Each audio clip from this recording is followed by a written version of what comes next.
আপনি কোনো ইঞ্জিনিয়ারকে দেখবেন না আরেকজন ইঞ্জিনিয়ার ভুল করলে তাকে গালি দিয়েছে, বলবে তার ডিজাইন করা ভুল হয়েছে। আপনি ডাক্তারের কাছে যান, ডাক্তার চিকিৎসা ভুল হলো, একজন ডাক্তার চেষ্টা করে আরেকজন ডাক্তারকে সেভ করার জন্য, বাঁচানোর জন্য, যে সেও ডাক্তার আমিও ডাক্তার, তা আমার কোনো কথায় যেন ডাক্তার প্রফেশনকে মানুষ খারাপ মনে না করে। কিন্তু আমি দেখলাম গত কিছুদিন আগে ছোট্ট একটা মাসালা নিয়ে, সামান্যতম মাসালা, এটা কোনো আকীদার মাসালা নয়, একজনের সাথে আরেকজন কোনো জায়গায় গালি দেওয়া জায়েজ নাই।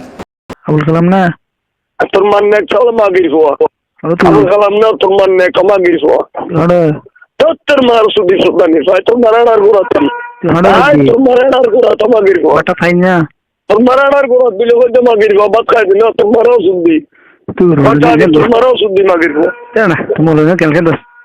তোর মারও সুদি সুদানি মার সুদি সুদানি মাগির হওয়া সুদির হওয়ার কথা ওরা পুনরায় সব জমানো সুদানি হওয়া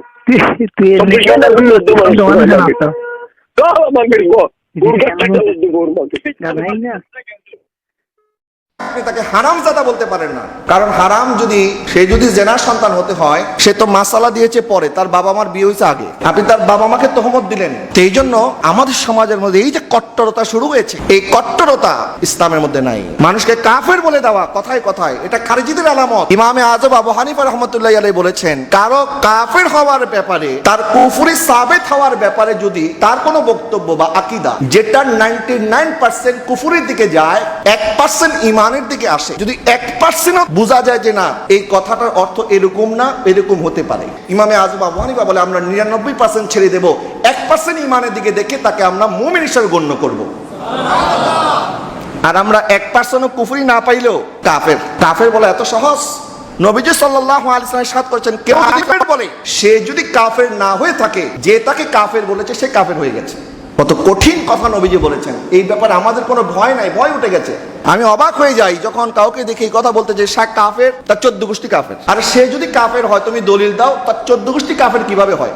নবীজি কত কষ্ট করে করে উম্মতকে জড়ো করেছেন, একসাথে করেছেন। আর আজকে সামান্য থেকে সামান্য মাসালা, এটা আকীদার মাসালা নয়, এটা ইখতিলাফি মাসালা, এটা 10 জন 10 রকম বলতে পারেন। মাযহাব ওয়াবি মানে সুর, ওয়াবি মানে বাটফা, ওয়াবি মানে মৃত্যু, ওয়াবি মানে সিটিং, ওয়াবি মানে বাটফা, ওয়াবি মানে জানাহর, ওয়াবি মানে জারগুলো, ওয়াবি মানে কুত্তসা কুত্তজম। মিজানুর রহমান বলে গাজাহুরি, মিজানুর রহমান গাজাহুরি আমার নবীর বিরুদ্ধে কথা বলে। ওই বাঙ্গালের বা বাঙ্গালের বাচ্চা বাঙ্গাল, কুত্তর সার গরুর কুত্তর সার, তোদের বাতিলের কাছে আমি জনমের দোলাই দিলাম, তোরা মনে মনে রাখবি। এই বাংলাদেশের মধ্যে যখন নাসরিন, তসলিমা নাসরিন যখন আজানের বিরুদ্ধে বলেছিল ফজরের আজান দিলে অন্যায় হবে, মানুষের ঘুমের নষ্ট হয়, তোরা সমস্ত ওয়াহাবিরা সবাই ভাঙ্গিয়ে পড়েছিলি। আমরা সুন্নিরা তো ছিলাম, করেছিলাম, তখনও করেছিলাম, এখনো করতেছি, প্রতিবাদ করেছিলাম। এই বাংলাদেশের ওয়াহাবিরা, এই ফটিয়ার ছাত্ররা, জিরি মাদ্রাসার ছাত্ররা, এই 8000 ছাত্ররা, বাংলাদেশের শফিক সালারা, হেফাজতের গুন্ডারা, আমি তোদের কাছে প্রশ্ন রেখে গেলাম। মিজানুর রহমান গাজাহুরি রাসূলের স্ত্রীর আনির ঠিক বলেছেন, গাজাহুরি হযরত আলীর মাতাল বলেছেন, মক্খর বলেছেন, আমার দয়াল নবীর মূর্খ বলেছে। আর আমির হামদা নামের কুলাঙ্গার হযরতে মৌলা আলী শানে বলেছে, হযরত ইমাম হুসেন যদি আওলাদ রাসূল হয়, আবু লাহাব আওলাদ রাসূল বলেছেন। ওই যে কুমার ভাই হাফিজুর রহমান মাইঠাল্লা, এই যে মাটি কাটার লোক, এই ব্যাকলে বলেছে ইমান নারে রাসালাতকে ফালতু স্লোগান বলেছে। তোরা মাহফিল করে রাসালতের মাহফিল, শানে রাসালতের মাহফিল তোরা করস, সেই শানে রাসালতকে ফালতু স্লোগান বলেছে। তোরা কোনোদিন একটা ওয়াহাবি তো মাঠে ময়দানে একটা বিবৃতি দিলি না, ঠিক কিনা বলে? কিরে এই কুচ্চা তুই না তো যে ওয়াহাবি হলে হেফাজত ইসলামে মাহফিল করে, মাহফিলের নাম দেয় শানে রাসালতের মাহফিল, দেনানো দেয়, এই দেনানো দেয়। তুই কুয়ার ব্যাং মাইঠাল্লা হাফিজুর রহমান, এটা হদ্দা নারে রাসালত ফালতু স্লোগান। নারে রাসালত যদি ফালতু স্লোগান হয়, তো তোর নারে রাসালত শানে রাসালতের মাহফিল করে দিবি ফালতু। শানে রাসালতের মাহফিল করেন না, না করেন? ইন দেখেন কি হই উগ্র মিছিল বের করলেন না কুয়ার ব্যাঙর বিরুদ্ধে আরো মাদারে আনি আনি ওয়াজ করে হেলিকপ্টার টিয়া দেন মোদাবাদি দিতে তোরার কিনের ফাল তুই হই নারায় রেসালতের পক্ষে আর ওয়াজ করে দি তোরা মাহফিল জিন গরস মাহফিলের নাম নারায় রেসালত দিস আর নারায় রেসালতের ওয়াজ করি আর আল্লাহ শত্রু তবিকে করো তোরার মাহফিলের যে ফালতু হইয়ে ইতারা দাঁত দিয়ে নি ঠেয়াদর আর তোরার পক্ষে হইতি আর আল্লাহ তোরা দুশ্মনী করো উল্টে কে বুঝালে বেড়া ঠিক নে আর রেসালতের পক্ষে ওয়াজ করি আর বেতন দিবি টিয়া দিবি দে না মাঝে মাঝে রাস্তা দেলি দুলাভাই হইটা ধরে সালাম করিস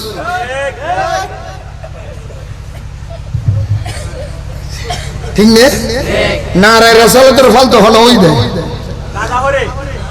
ধরো মেটেলে তুই ও মেটেলে কুয়ার ব্যাঙিতে কি হই দেয় না রে রেসালতের কি হই তো তোরা হেফাজত ইসলামে মাহফিল করে জিনের নাম দে না রেসালতের মাহফিল এ হ না দেনা না দে কোনদিন তোরা এই আবেজের বিরুদ্ধে কেন বিবৃতি দিল না ফুটে হনদিন ওকে মানব বন্ধন করল না উঠি গিয়াসুদ্দিন একখানা করে ডালি দি হইরে মামলা গলায় দেওয়ার করে উঠে আর বল তোরা রাগ করলে তো পেট থেকে উঠে খুঁজতে মুতিবে জাগা না ভাই তোরা রাগ করলে বুঝছি না তাহলে তো হল ওয়াবি মানে সোর ওয়াবি মানে বাটফা ওয়াবি মানে মৃত্যু ওয়াবি মানে সিথিং ওয়াবি মানে বাটফা ওয়াবি মানে জানাহর ওয়াবি মানে জারগুলো ওয়াবি মানে কুত্তো জম আপনি কোনো ইঞ্জিনিয়ারকে দেখবেন না আরেকজন ইঞ্জিনিয়ার ভুল করলে তাকে গালি দিয়েছে বলবে তার ডিজাইন করা ভুল হয়েছে আপনি ডাক্তারের কাছে যান ডাক্তার চিকিৎসা ভুল হলো একজন ডাক্তার চেষ্টা করে আরেকজন ডাক্তারকে সেভ করার জন্য বাঁচানোর জন্য যে সেও ডাক্তার আমিও ডাক্তার তা আমার কোনো কথাই যেন ডাক্তার প্রফেশনকে মানুষ খারাপ মনে না করে কিন্তু আমি দেখলাম গত কিছুদিন আগে ছোট্ট একটা মাসালা নিয়ে সামান্যতম মাসালা এটা কোনো আকীদার মাসালা নয় একজনের সাথে আরেকজন বিরোধ হয়েছে বাস বলে সে হারামজাদা হয়ে গেছে এই তবিয়ত কোত্থেকে আসলো আলেমদের ভিতরে কেন হবে এরকম কথা কথায় কথায় মানুষকে এইভাবে গালি দেওয়া কি ইসলামে আছে নাকি কেউ বলেন আল্লাহ নাকি গালি দিয়েছেন জোরে বলেন না নাউজুবিল্লাহ তাব্বাত ইয়াদা আবি লাহাবি ওয়া তাব আল্লাহ পাক আবু লাহাবকে ভৎসনা করেছেন গালি কি এটা ভালো মানুষ দেয় না খারাপ মানুষ দেয় ইসলামের মধ্যে 3 জায়গায় মিথ্যা কথা বলা জায়েজ আছে এক নাম্বার দুই ভাই যদি ঝগড়া হয় দুই ভাইয়ের ঝগড়া মিলানোর জন্য আপনি মিথ্যা কথা বলতে পারবেন 2 নাম্বার যুদ্ধের ময়দানে দুশমনদের সাথে কাফেরদের সাথে আপনি মিথ্যা কথা বলতে পারবেন 3 নাম্বার স্ত্রীকে খুশি করার জন্য আপনি সামান্যতম মিথ্যা বলতে পারবেন এতটুকু যে আপনি একটা জিনিস কিনলেন 1000 টাকা দিয়ে স্ত্রীকে খুশি করার জন্য বলেন তোমার জন্য বাজার থেকে খুঁজে সবচেয়ে ভালো জিনিস 5000 টাকা দিয়ে কিনছি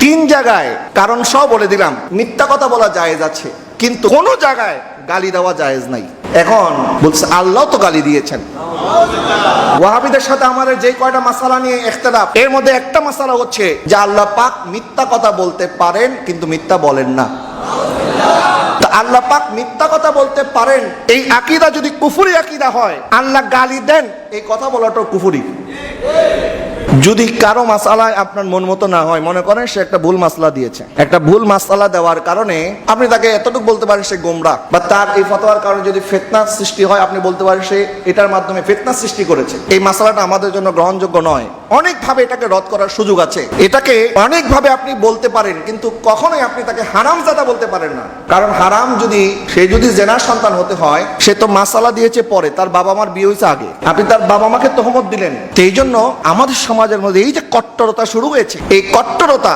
ইসলামের মধ্যে নাই মানুষকে কাফের বলে দেওয়া কথায় কথায় এটা খারিজিদের আলামত ইমামে আযম আবু হানিফা রাহমাতুল্লাহি আলাইহি বলেছেন কারো কাফের হওয়ার ব্যাপারে তার কুফরি সাবিত হওয়ার ব্যাপারে যদি তার কোনো বক্তব্য বা আকীদা যেটা 99% কুফরির দিকে যায় 1% ঈমানের দিকে আসে যদি 1% বোঝা যায় যে না এই কথাটার অর্থ এরকম না এরকম হতে পারে ইমামে আযম আবু হানিফা বলে আমরা 99% ছেড়ে দেব 1% ঈমানের দিকে দেখে তাকে আমরা মুমিন হিসেবে গণ্য করব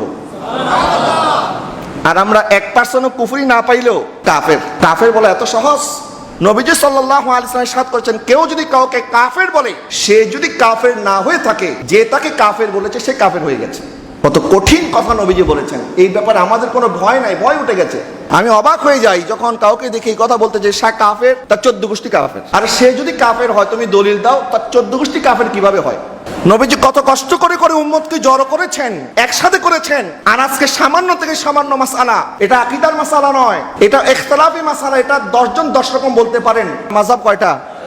হানাফি, শাফি, মালিকি, হাম্বলি। আমরা বলি 4 মাযহাবই হক। বলেন 4 মাযহাবই কি? 4 মাযহাবের ইমাম হক, 4 মাযহাবের মুকাল্লিদ যারা তারা হকের উপরে আছেন। তো ইসলাম তো একটা, কোরআন তো একটা, নবীজি একজন, তো মাযহাব 4টা কেন হলো? বোঝা গেল মাযহাব 4টা হওয়ার পিছনে ইখতিলাফ আছে, মতানৈক্য আছে। মতানৈক্য যদি না হতো মাযহাব তো একটা হতো। তার মানে ইসলামের মধ্যে মতানৈক্য করা জায়েজ আছে। জুমার সানি আজানের ব্যাপারে আলা হযরত ফতোয়া দিয়েছেন, সানি আজান দিতে হবে মসজিদের বারান্দায়, মসজিদের বাইরে। কিন্তু জুমার নামাজে সানি আজানকে আমরা মসজিদের বাইরে দেই নাকি মিম্বারের সামনে দেই? তো এই মাসআলায় যে আমরা আলা হযরতের খেলাফ চলে গেলাম, এই জন্য কি আমরা মসলাকে আলা হযরত থেকে বের হয়ে গেছি? তার মানে ইখতিলাফ উম্মতের মধ্যে এটা একটা রহমত। নবীজি সাল্লাল্লাহু আলাইহি ওয়াসাল্লাম ইরশাদ করেছেন, আমার উম্মতের মধ্যে যা ইজতিহাদ করবে, এই ইজতিহাদ যদি সঠিক হয় আল্লাহ পাক তাকে 2টা সওয়াব দান করবে। আর আমার উম্মতের মধ্যে মুস্তাহিদ যারা, তারা যদি ইজতিহাদ ভুল করে তারপর আল্লাহ তাকে একটা সওয়াব দান করবে, কারণ সে গবেষণা করার কারণে।